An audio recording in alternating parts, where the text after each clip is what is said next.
నమస్కారం. కేనే న్యూస్ కి స్వాగతం. రాజన్న సిరిసిల్ల జిల్లా బోయినపల్లి మండలం కొదురుపాకలో కొత్త స్కూల్ భవనాన్ని మాజీ మంత్రి కేటీఆర్ ప్రారంభించారు. అయితే ఇది ప్రభుత్వ పాఠశాల భవనమే అయినా దీనికో ప్రత్యేకత ఉంది. ఈ స్కూల్ బిల్డింగ్ ను కేటీఆర్ తన సొంత నిధులతో కట్టించారు. కొదురుపాక కేటీఆర్ అమ్మమ్మ ఊరు. అందుకే అమ్మమ్మ తాతయ్యల జ్ఞాపకార్థం అక్కడి భావితరాలకు ఉపయోగపడేలా అన్ని సౌకర్యాలతో పాఠశాల నిర్మించాలని నిర్ణయించుకున్నారు. 2 ఏళ్ల క్రితం ప్రారంభమైన స్కూల్ నిర్మాణం పూర్తి కావడంతో నేడు కేటీఆర్ ప్రారంభించారు. బోయినపల్లి మండలం కొదురుపాక గ్రామంలో కేటీఆర్ అమ్మమ్మ తాతయ్యలు జోగినపల్లి లక్ష్మీ కేశవరాల జ్ఞాపకార్థం 2 కోట్ల రూపాయలతో నిర్మించిన ప్రాథమిక పాఠశాల భవనాలను గురువారం స్థానిక ఎమ్మెల్యే మిడిపల్లి సత్యంతో కలిసి ప్రారంభించారు. ఈ సందర్భంగా కేటీఆర్ మాట్లాడుతూ ఇక్కడికి మనమడిగా వచ్చానే తప్ప రాజకీయ నాయకుడిగా రాలేదన్నారు. ఈ గ్రామంతో ఎన్నో అనుభవాలు జ్ఞాపకాలు మిగిలి ఉన్నాయని, శభాష్పల్లి వాగు పొంగి పొర్లిన తీరు ఇప్పటికీ మదిలో పదిలంగా ఉన్నాయని గుర్తు చేసుకున్నారు. ఇక్కడ బడి పూర్తయింది, గుడి పెండింగ్ లో ఉందని అంటున్నారు. తప్పకుండా గుడి అభివృద్ధికి తన వంతు కృషి చేస్తానని చెప్పారు. గుడి ప్రారంభోత్సవం నాడు గ్రామంలో భోజనాల ఖర్చు తనేదన్నారు. రాజకీయాలకు అతీతంగా కుదురుపాకను అభివృద్ధి చేస్తామన్నారు. Upper Maneru, mid Maneru, lower Maneru డ్యాంలలో మా ఇల్లు, మా అమ్మమ్మ వాళ్ళ ఇల్లు, మా చిన్నమ్మ వాళ్ళ ఇల్లు కూడా 3 ఇళ్లు కోల్పోయామన్నారు.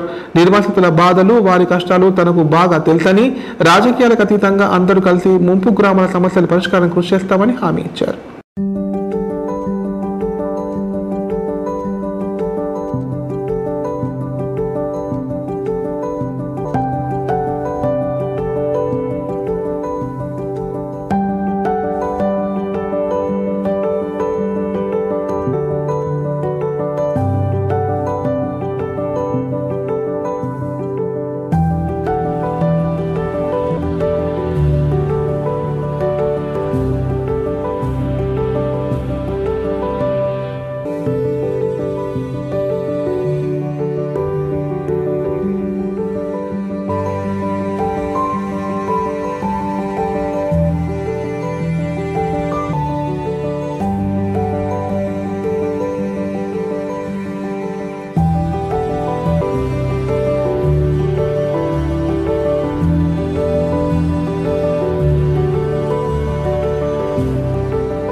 దసరా పండుగ నాటికి రాష్ట్రంలో ఇందిరమ్మ కమిటీలు ఏర్పాటు చేయాలని ముఖ్యమంత్రి రేవంత్ రెడ్డి అధికారులను ఆదేశించారు.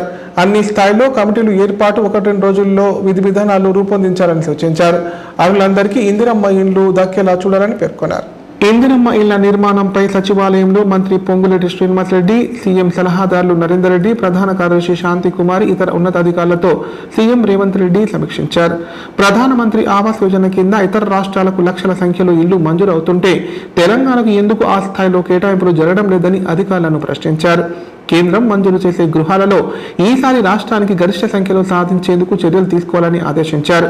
ఇళ్ల విషయంలో కేంద్రానికి ఎప్పటికప్పుడు సమాచారం ఇవ్వాలని, డేటాను ఎప్పటికప్పుడు అప్డేట్ చేయాలన్నారు. రాజీవ్ స్వగృహలో నిర్మించి ఏళ్ల తరబడి వృధాగా ఉన్న బ్లాక్లు, ఇళ్లు వేలం వేయాలని రేవంత్ అధికారులను సూచించారు. డబుల్ బెడ్రూమ్ ఇళ్ల లబ్ధిదారుల ఎంపిక పూర్తయిన వాటిని అప్పగించకపోవడంపై ఆగ్రహం వ్యక్తం చేశారు. అర్హులకు ఆ ఇళ్లను అప్పగించాలన్నారు. హైదరాబాద్ నగరంలో నిర్మించి నిరుపయోగంగా ఉన్న బ్లాక్లకు మౌలిక వసతులు కల్పించి అర్హులైన లబ్ధిదారులకు అప్పగించాలని చెప్పారు.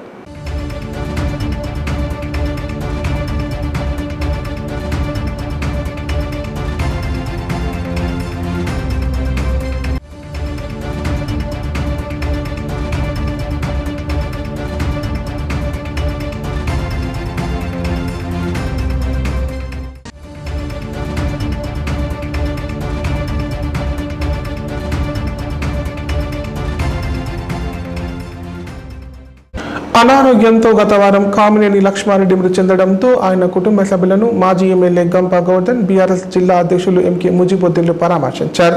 లక్ష్మారెడ్డి కుటుంబ సభ్యులను ఓదార్చి ధైర్యంగా ఉండాలని చెప్పారు. అనంతరం ఆయన మృతి పట్ల ప్రగాఢ సానుభూతి తెలియజేశారు. బెకనూర్ మండలం కాచాపూర్ గ్రామానికి చెందిన కామినేని లక్ష్మారెడ్డి వారం రోజుల క్రితం అనారోగ్యంతో మృతి చెందారు. ఈ రోజు కాచాపూర్ గ్రామంలోని రమేష్ రెడ్డి, జగన్ రెడ్డి మరియు కుటుంబ సభ్యులను మాజీ ఎమ్మెల్యే గంప గోవర్ధన్, బీఆర్ఎస్ పార్టీ జిల్లా అధ్యక్షులు ఎంకే ముజిబుద్దీన్లు పరామర్శించారు. కుటుంబ సభ్యులను ఓదార్చి ప్రగాఢ సానుభూతి తెలియజేశారు. వారి వెంట municipal floor leader Hafeez Baig, BRS నాయకులు పిప్పిరి వెంకటి, గణేష్ శ్రీనివాస్ గౌడ్, కార్యకర్తలు పాల్గొన్నారు.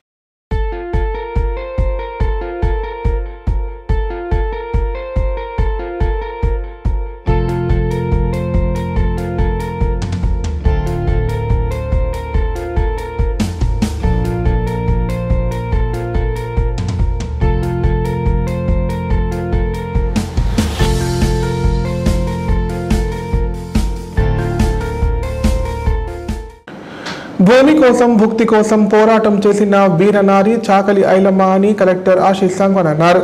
ఐలమ్మ అంటేనే పోరాట స్ఫూర్తికి ప్రతీక అని చెప్పారు. తెలంగాణ రైతాంగ పోరాటంలో ఆమె చూపిన తెగువ మనందరికీ ఆదర్శమని పేర్కొన్నారు. చాకలి ఐలమ్మ 129వ జయంతి సందర్భంగా గురువారం కామారెడ్డి జిల్లా కేంద్రంలోని రోడ్లు భవనాల శాఖ విశ్రాంతి భవనం సమీపంలో గల ఐలమ్మ విగ్రహానికి ఎమ్మెల్యే రమణారెడ్డి, కలెక్టర్ ఆశీష్ సంగ్వాన్ వివిధ సంఘాల నాయకులతో కలిసి పూల మాలలు వేసి నివాళులర్పించారు. ఈ సందర్భంగా వారు మాట్లాడుతూ తెలంగాణ సాయుధ పోరాటంలో తనకంటూ ఓ ప్రత్యేకత స్థానాన్ని సంపాదించుకున్న వీరవనిత చాకలి ఐలమ్మ అన్నారు. దొరల దౌష్టికానికి ఎదురు తిరిగి తన పంట గింజలు రక్షించడమే కాకుండా నాటి నిరంకుశత్వానికి వ్యతిరేకంగా జరుగుతున్న పోరాటంలో ఎందరికో స్ఫూర్తిగా నిలిచారని కొనియాడారు.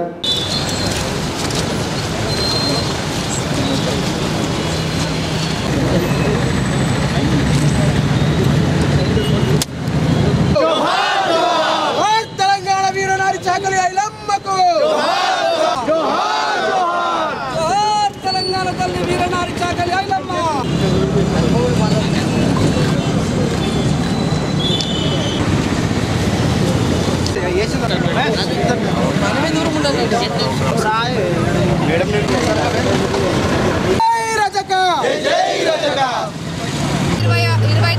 జయంతి సందర్భంగా మరి ఈరోజు అందరం కూడా పెద్ద ఎత్తున పాల్గొనడం జరిగింది.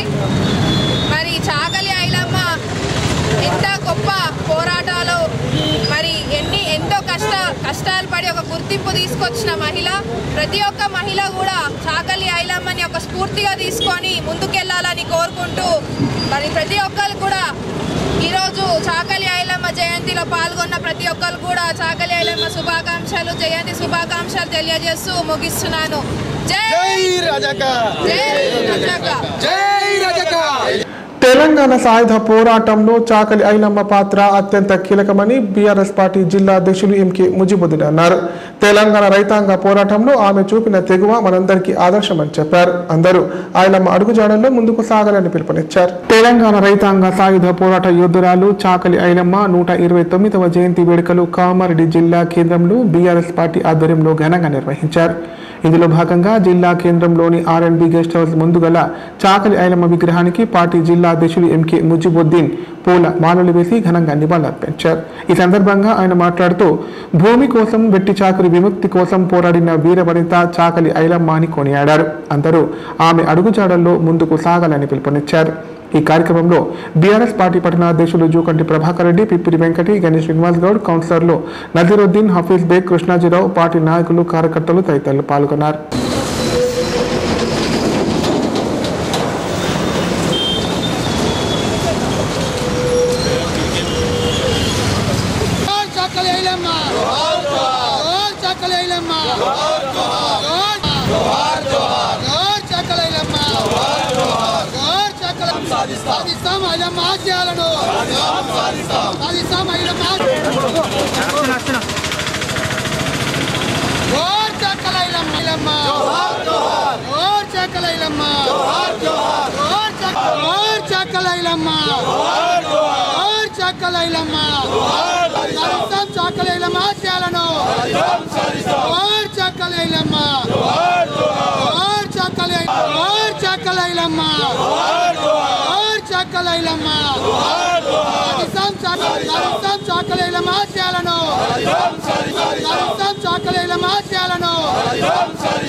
కామారెడ్డి జిల్లా బాన్స్వాడ పట్టణంలో చాకలి ఐలమ్మ జయంతి వేడుకలు ఘనంగా నిర్వహించారు.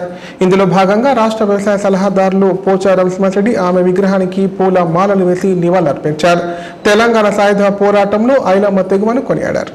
చాకలి ఐలమ్మ 129వ జయంతి సందర్భంగా కామారెడ్డి జిల్లా బాన్స్వాడ పట్టణంలోని ఐలమ్మ విగ్రహానికి రాష్ట్ర వ్యవసాయ సలహాదారులు Pocharam Srinivas Reddy, agros industries chairman Kasula Balaraj, sub collector కిరణ్మయిలు పూల మాలలు వేసి నివాళులర్పించారు. అనంతరం మున్సిపల్ కార్యాలయంలో ఇందిరా మహిళా శక్తి క్యాంటీన్ను ప్రారంభించారు. ఈ సందర్భంగా పోచారం మాట్లాడుతూ మహిళలు అన్ని రంగాల్లో రాణించాలని చెప్పారు. ప్రభుత్వం డాక్రా మహిళలకు రుణాలు ఇచ్చి ఎదగడానికి కృషి చేస్తోందని పేర్కొన్నారు.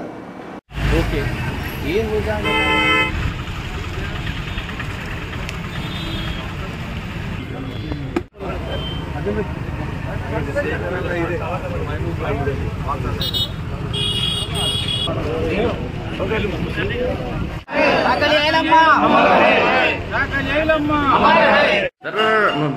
నరేష్ భాయ్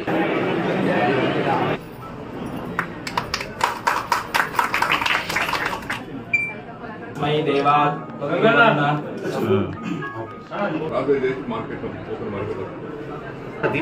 ప్రజలకు ఏ విధంగా పోతే బాగుంటుంది అనేది దాని మీద మీరు ఏమైనా మాట్లాడితే తెలిసిన వాళ్ళు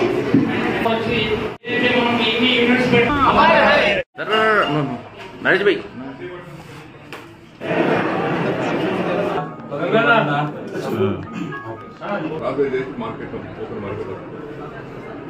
మాట్లాడితే తెలిసిన వాళ్ళు మహిళా సంఘాల సభ్యులు పెట్టుకున్నాము.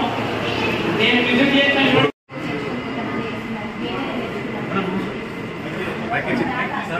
ఇప్పుడు ప్రకటనలు. గ్యాస్ట్రిక్ మరియు లివర్ సమస్యలతో బాధపడుతున్న వారు ఇప్పటి నుండి హైదరాబాద్ గాని నిజామాబాద్ గాని వెళ్లవలసిన అవసరం లేదు మరియు అప్పుడప్పుడు వచ్చే డాక్టర్ల కోసం ఎదురు చూసే అవసరం కూడా లేదు.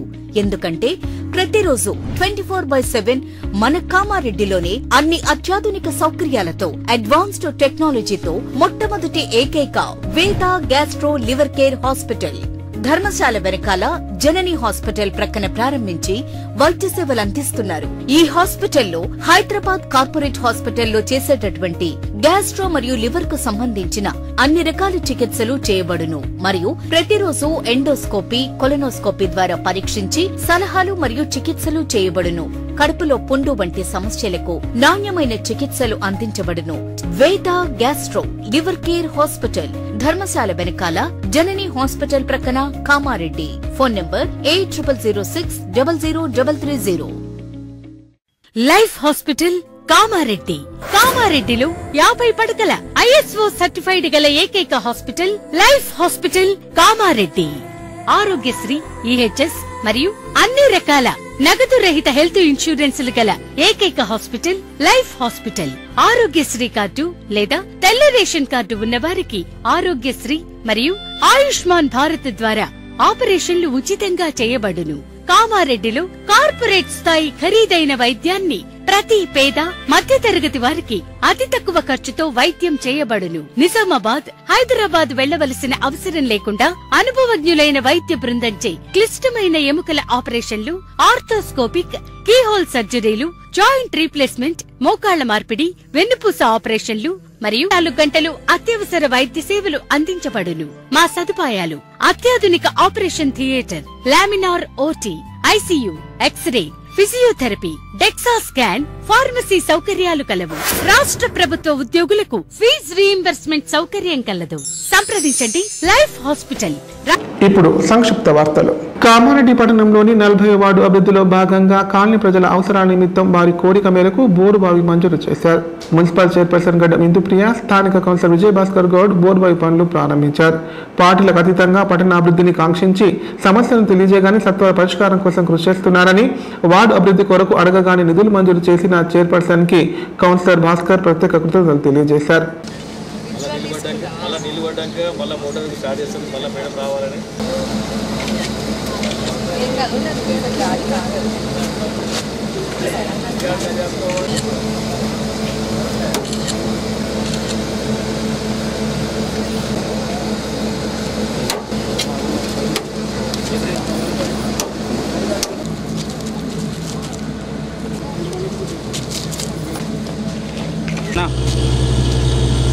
శుభదినం.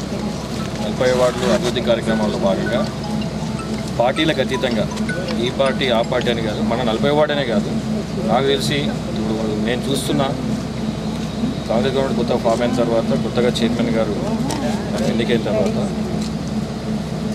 పార్టీలకు అతీతంగా కేవలం సేవ, అభివృద్ధి ఇదే దృష్టిలో పెట్టుకొని ప్రతి వార్డును కూడా సమస్య ఇక్కడ ఉందంటే సందర్శించి పరిష్కారం చూపిస్తున్నారు.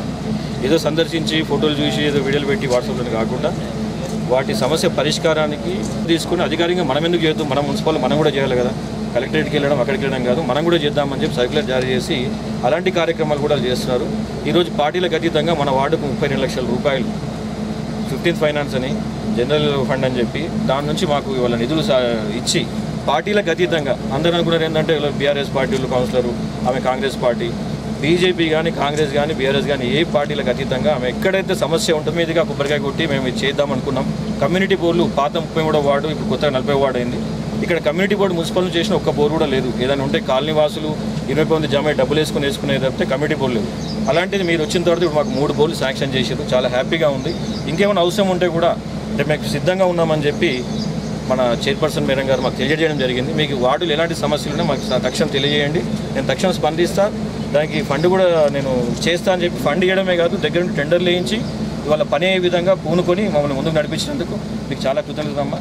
ఇలాంటి సహకారం మాకు ఎల్లవేళలా మీ సహకారం మాకు ఎప్పుడు ఉండాలని మనస్ఫూర్తిగా కోరుకుంటున్నాను. యువత చెడు వ్యసనాలకు లోనై భవిష్యత్తు నాశనం చేసుకోవద్దని డాక్టర్ విశాల్ అన్నారు. విద్యార్థులు చిన్ననాటి నుండే తమ లక్ష్యాలను ఎంచుకొని ముందుకు సాగాలన్నారు. క్షణికావేశాలకు లోని ఆత్మహత్యలు చేసుకుంటున్నారని, జీవితాన్ని అందంగా తీర్చిదిద్దే శక్తి వారి చేతుల్లోనే ఉంటుందని పేర్కొన్నారు. బాన్సువాడ పట్టణంలోని ఎస్ఎల్ఎల్ ప్రైవేటు డిగ్రీ కళాశాలలో గురువారం విద్యార్థులకు మత్తు పదార్థాల వాడకం వల్ల జరిగే పరిణామాలపై మానసిక వైద్య నిపుణులు డాక్టర్ విశాల్ అవగాహన కల్పించారు. ఈ సందర్భంగా ఆయన మాట్లాడుతూ విద్యార్థులు చిన్ననాటి నుండే తమ లక్ష్యాలు ఎంచుకొని లక్ష్యానికి అనుగుణంగా ముందుకు వెళ్లాలన్నారు. చెడు వ్యసనాలు అలవాటు కావడం వల్ల తమ కుటుంబం, తల్లిదండ్రులు పడే బాధను అర్థం చేసుకోవాలన్నారు. తమ జీవితాన్ని అందంగా తీర్చిదిద్దే శక్తి వారి చేతుల్లోనే ఉంటుందన్నారు. క్షణిక ఆవేశాలకు లోని ఆత్మహత్యలు చేసుకుంటున్నారని, గ్రామీణ వాతావరణంలో కుటుంబ సభ్యుల ప్రవర్తన కూడా పిల్లలపై పడుతుందన్నారు. డ్రగ్స్, కల్తీకల్లు, గంజాయి వంటి మత్తు పదార్థాల జోలికి వెళ్లకుండా తమ భవిష్యత్తును కాపాడుకోవాలన్నారు. అంటే ఎట్లాంటి కాంటెంట్ కానీ మన కోసం, మీకోసం, మనందరి కాబట్టి సార్ చెప్పేటటువంటి విషయాలంటే శ్రమపడి చదవాలి. ఆ దశలో సరేనా మీరు చెప్పే విషయాలన్నీ బై ప్రాక్టికల్ గా మీకోసం అని మీకు కొందరు అంటే నేను కొందరు గురించి చెప్తున్నాను. ఆ సీరియస్నెస్ అనేది ఎందుకంటే లోపున్న పిల్లలకు ఎవరు మీరు తప్పకుండా చదువుకున్నామని మన హిస్టరీలో రాసుకుంటాము.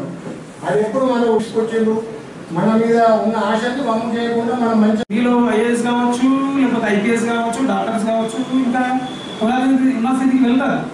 వెళ్ళాలంటే ఏం చేయాలి? ఒక పట్టుదల ఉండాలి, ఒక గైడెన్స్ ఉండాలి. అప్పుడైతే ముందుకు వెళ్ళడానికి అవకాశం ఉంది. కానీ కొన్నిసార్లు ఏమవుతుందంటే మీ దారిలో మిమ్మల్ని డైవర్ట్ చేసే టెక్నిక్స్ ఉంటాయి. మీరు ఏం చేస్తుంటారు? లవ్ అని అంటే ముఖ్యంగా ఎందుకు చెప్తున్నానంటే రోజు నేను చూస్తున్న కేసెస్ పాయిజన్ తాగడము, చేతులు కట్ చేసుకోవడము, ఉరేసుకోవడము, ఇట్లాంటి కేసెస్ వస్తున్నాయి. 2 గంజాయి తాగిన వాళ్ళు, తర్వాత మొబైల్ ఫోన్ ఎక్కువ చూసి సరే నాకు మరి హెడేక్ వస్తుందని, మతిమరుపు వస్తుందని, ఇట్లాంటి కేసెస్ ఇట్లాంటివి రోజు చూస్తున్నాను నేను. ఇంకోటి చిన్న పిల్లలు కూడా ఆల్మోస్ట్ 8వ, 9వ క్లాస్ పిల్లల్లో కూడా ఈ సోడా పదార్థాలు వస్తున్నాయి. టీవీ చూస్తున్నారు, స్మార్ట్ ఫోన్, ఫేస్బుక్లో తెలియని వాళ్ళతో పరిచయాలు పెంచుకోవడము, తెలియని వాళ్ళతో తెలియని లింక్స్ ఓపెన్ చేయడము, ఆన్లైన్లో రమ్మీ ఆడము, ఆన్లైన్లో డబ్బులు పెట్టడము. అంటే ఇది ఎందుకు చెప్తున్నానంటే మీరు కొన్ని తెలియని పరిచయాలు, తెలియని కాల్స్, తెలియని లింక్స్ని అస్సలు ఎంటర్టైన్ చేయొద్దు. ఎందుకంటే మిమ్మల్ని ట్రాక్ చేస్తారు. ఎందుకంటే ఈ సోషల్ మీడియాలో మిమ్మల్ని ఏం చేస్తారు? ఒక లింక్ పంపిస్తారు. అది చూడడానికి ఎలా ఉంటుందంటే అది ఒకసారి బాగుంటుంది, తర్వాత రెండోసారి ఏమైతే మెల్లిమెల్లి మీ పర్సనల్ ఇన్ఫర్మేషన్ పోతుంటుంది, మిమ్మల్ని బ్లాక్మెయిల్ చేస్తుంటారు. సో ఇలాంటి కాబట్టి ఎస్పెషల్లీ ఎప్పుడైతే హై కల్చర్ దానికి వెళ్తుంటారో అక్కడ ఏమవుతుందంటే మీ కూల్ డ్రింక్స్ అని, జ్యూసెస్ అని ఆఫర్ చేస్తుంటారు. దాంట్లో తెలియకుండా కొన్ని మిక్స్ చేయడానికి అవకాశం ఉంటుంది. కాబట్టి 80% అన్నోన్ పర్సన్స్. ఎందుకంటే ఈ ఏజ్ అనేది చాలా ఇంపార్టెంట్.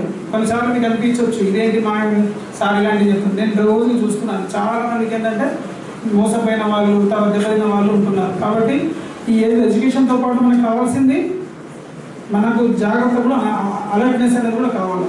చాక్లెట్ ఇచ్చినా కానీ, ఎవరైనా అన్నోన్ పర్సన్స్ ఇచ్చినా కానీ అస్సలు యాక్సెప్ట్ చేయదు. ఎందుకంటే దానివల్ల ఏమవుతుందంటే మీలో ఒక్కోసారి మిమ్మల్ని. వార్తలు ఇంతటితో సమాప్తం. తిరిగి ప్రసారమయ్యే వార్తల్లో మళ్ళీ కలుద్దాం. అంతా సెలవు, నమస్కారం. చూస్తూనే ఉండండి K9.